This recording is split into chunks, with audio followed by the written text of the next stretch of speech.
seminars, working out, supplements, quitting addictive behaviors, psychedelics, and even transcendental meditation. These are just the few things that I have did over the past 8 years trying to find some sort of sense. These are the few things that I have tried to gain some sense of control in my life before getting tested for ADHD.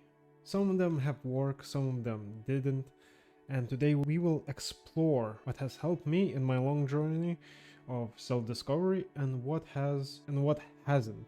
And in this process, maybe, just maybe, you will find something that helps you. So let's begin in the start. And the very first tool that I have practiced and still kind of from time to time do, meditation. I discovered meditation when I was around 17, 18, and it was like pretty much I had a lot of problems in my life, and I decided, you know what, let's try this wishy-washy something, sit in a lotus pose and just try to focus on your breathing. And I tried it in the first 3 days that I did like 20-minute sessions, and then my third session I realized, oh, from where my anger comes from. And honestly, since then, I have used meditation for self-discovery in my own inner world, and it has done incredible things for me. For example, during some of my meditation sessions, I have just sat, reflected, and had visions of how to continue writing stories, what videos I should do,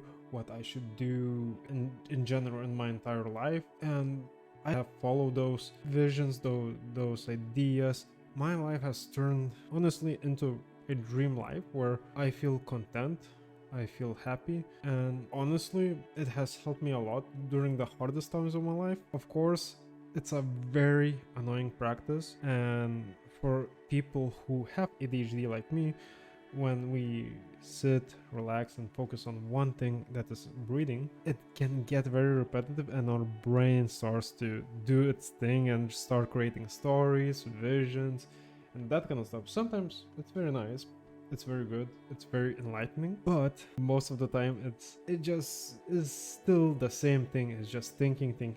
And over the years I have practiced many types of meditation. I have practiced focusing on my breath. I have did transcendental meditation, which is like just repeating a mantra in your mind and focusing on the words, or be it an object or something. And I still do those things, but nowadays if I meditate, I try to enter into a kind of trance, and in that trance I'm trying to reflect on what I'm doing wrong, what I can do better, and in that place I am truly creative. And since like meditation is one of the things that most successful people do and most people recommend, also during those 8 years I have read a lot of books. In my Audible catalog there's over 200 books just on the finance, self-development, self-improvement, all that kind of pizzazz section. And honestly, it has changed my life. I know how to communicate with people better, I know how to invest, I know how to create businesses, how to be creative, how to spark imagination. I even have delved into how to write better. Reading that much has taught me a lot. And the three most important things that I have learned in that whole journey of constantly reading is like three main things. Pain tolerance. It is very important that you raise your pain tolerance, because life is not easy, and it will never be easy. Sadly, you can numb the pain with drugs, with substances, with alcohol, with anything you want, with coping mechanisms like doom scrolling or smoking, drinking, anything. But still in the end it will still hurt, and the only true path through I have found that has helped me is just training to feel pain. I have run marathons, ultra marathons, and those experiences have taught me so much about myself and what is pain, that honestly they have changed my life. That whole mentality of raising my pain tolerance is, I know, it's such a rare thing to hear from other people that they want to raise pain tolerance, because most people want to hide away from pain, but it is very important for a very happy life. Because in that whole pleasure to pain scale, if you're only in pure pleasure, you're missing out on a lot of things.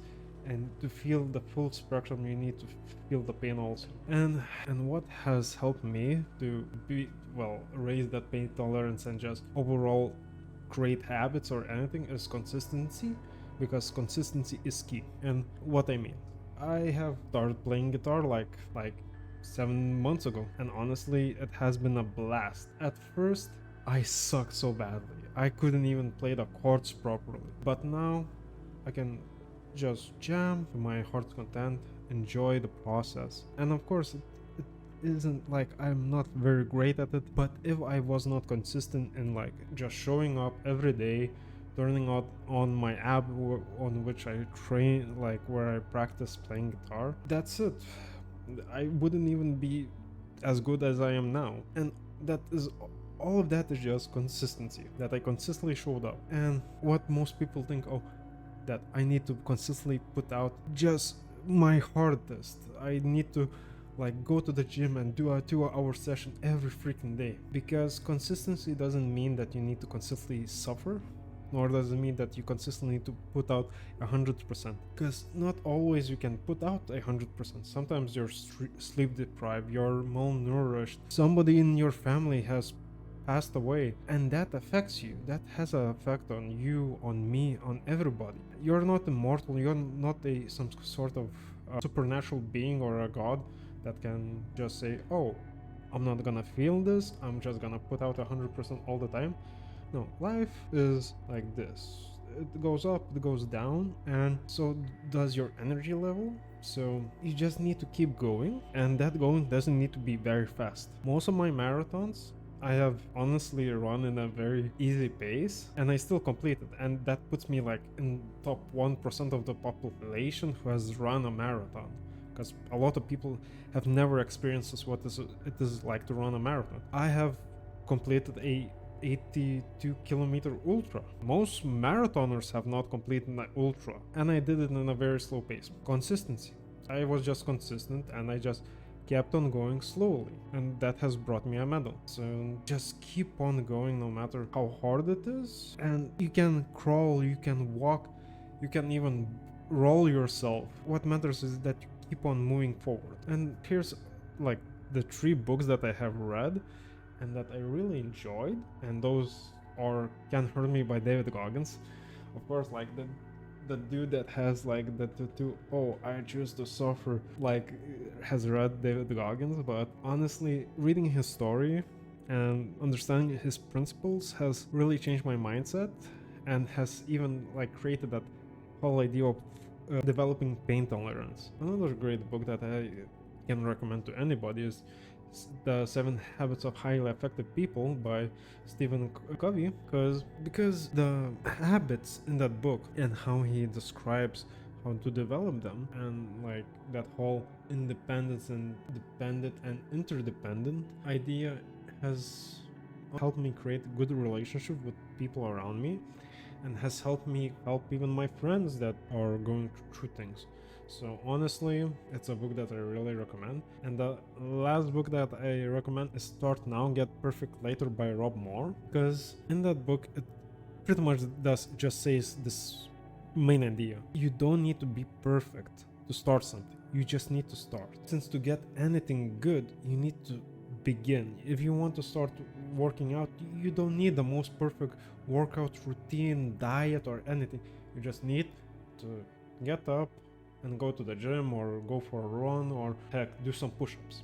You don't need something incredible from the start. You just need to start. And since I read a lot of self-development books, a lot of them and a lot of podcasts that I have listened to were about supplements. And during my 8 years, even in my childhood, I used a lot of supplements.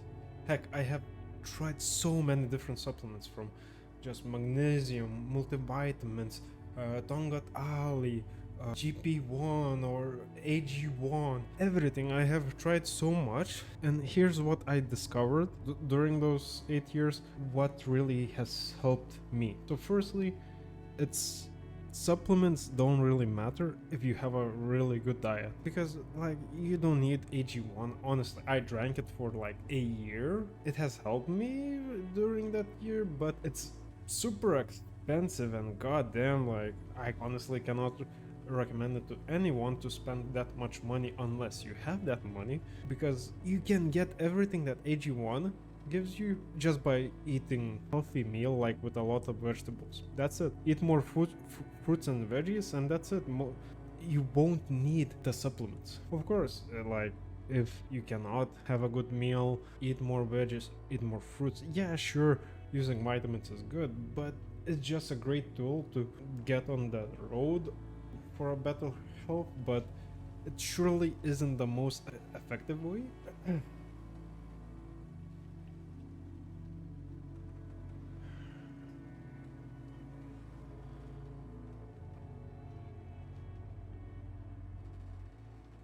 Because, like, for me, I realized like that supplements don't really have that much of effect in the long term, is because I became a vegetarian like for 6 months, and honestly during those 6 months I felt very great. Of course, I didn't have a lot of energy because I work in a very physically labor intensive work, and like for that you need calories, and one problem is that in a vegan vegetarian diet you're very energetic, but in calorie wise there's not a lot of calories and you need to eat a lot. Honestly, during that time I felt like honestly very great. So just add more vegetables. And another thing that I noticed with most vitamin supplements is that for a person like me with ADHD and a bit of the tisms, is that usually and sometimes has a reverse effect. For example, magnesium in most forms is supposed to help you relax, is supposed to help you with sleep, but rather than helping me, it has caused me a lot of nights where I was just sleepless, that I just woke up at 2 to 3 a.m. and just couldn't fall asleep because it just amps me up. Can I recommend that to anybody?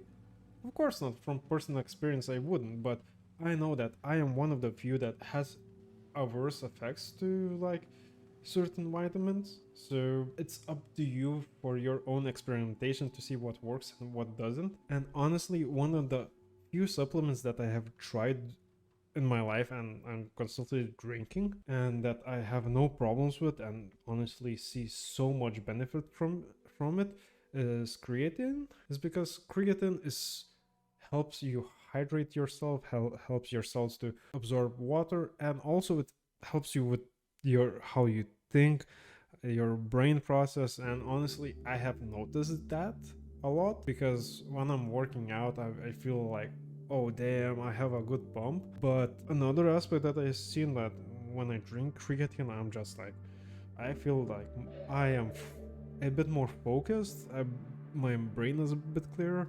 So honestly, the only supplement that I would personally recommend, of course, I'm no scientist, I'm not a doctor, but honestly, what has helped me is creatine.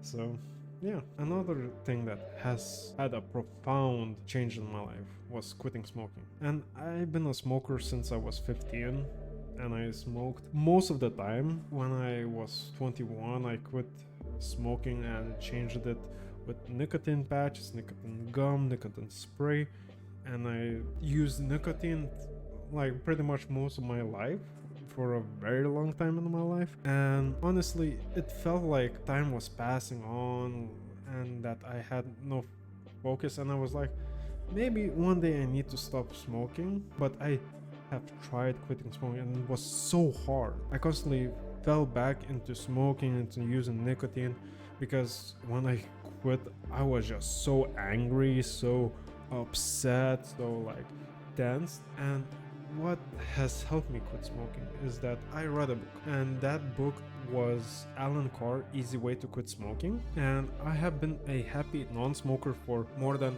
1.5 years, and I don't see a reason to start smoking again. And what it has changed is that honestly, when I quit smoking, time for me, the realization how time passes has elongated. Like, it's very hard to explain because people say that, oh, when you get older, time passes much faster, but for me, time has consistently got slower and slower and slower. For example, this year feel like an eternity, and it's honestly when I quit smoking that I felt that effect.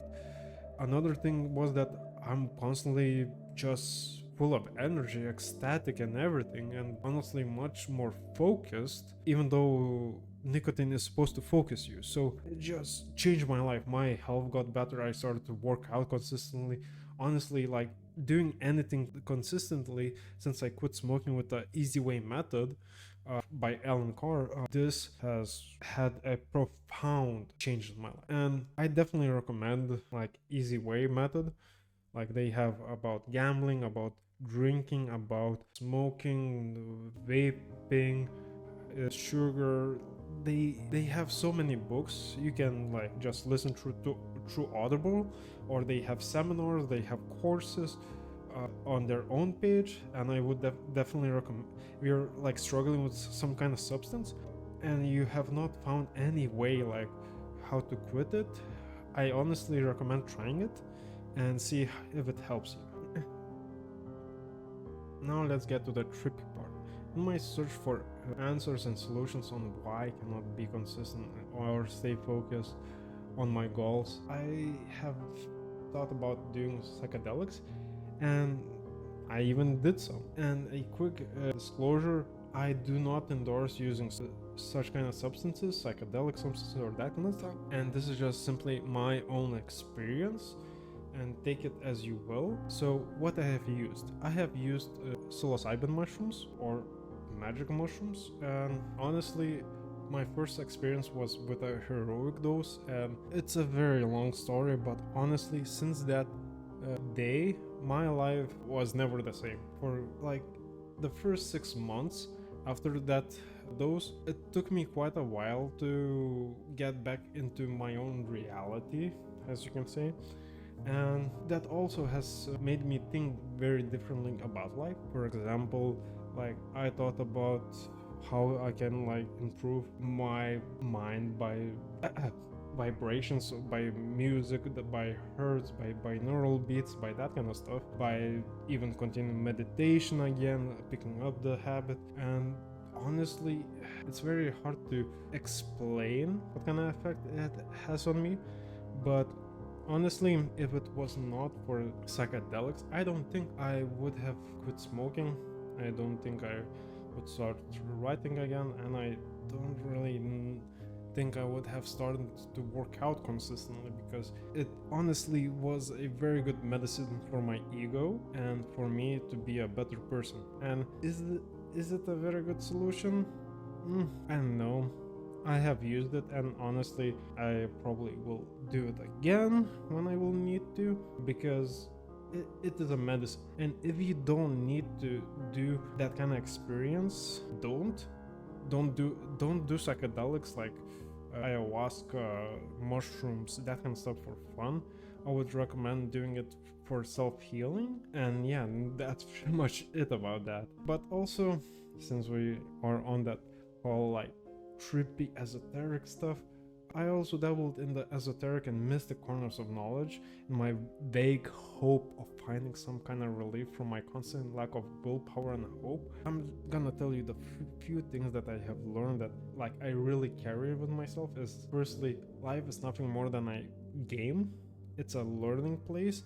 It's a sandbox where you learn. It's a school, and it is very important to view it like that and take it less seriously, because in life most people take it way too serious to actually enjoy anything in it, because the more serious you make a thing, the less fun it becomes. Another thing is that we are more than our physical body, because most people take it very seriously because we view ourselves like, oh, I only have one life, like YOLO and everything. And it's not that. Since I'm a Buddhist, I believe in reincarnation. Well, I know that reincarnation exists, but like for you, the sake of the viewer, it's a belief. I know that life continues on after like the passing of the body, because we are not our bodies. We are our consciousness. We are the thing that observes our reality, and this body is just a part of that great observation. That this is just a tool for our consciousness to inhabit. And I know this sounds like very nonsense, wishy-washy, like crazy talk, schizophrenic talk, and it might be, but honestly, that entire crazy thing has opened a lot of things for me and helped me do things that most people think is impossible for them, because I realized that I can push myself a bit harder, I can do more things, I can help people, and I can be unconditionally helpful, unconditionally compassionate to people. And most people view that as weak, as something like, oh, you're only live one life and you're just gonna waste it on others. But I view this as a much longer game. And if you want to like check out something, if you're interested in that whole stuff, one topic that I would recommend searching on YouTube is the Gateway Experience. And yeah, just write Gateway Experience Monroe Institute, and you will find like a lot of videos about it. Of course, this is not everything I have done. I could talk hours on end on the different things that I have tried in my own search for meaning, but that would take such a long time, and like this video is already like almost 30 minutes long. So please share your own opinions, share your own experiences on what has helped you and what has not in the comments down below, and I will see you next time. See ya.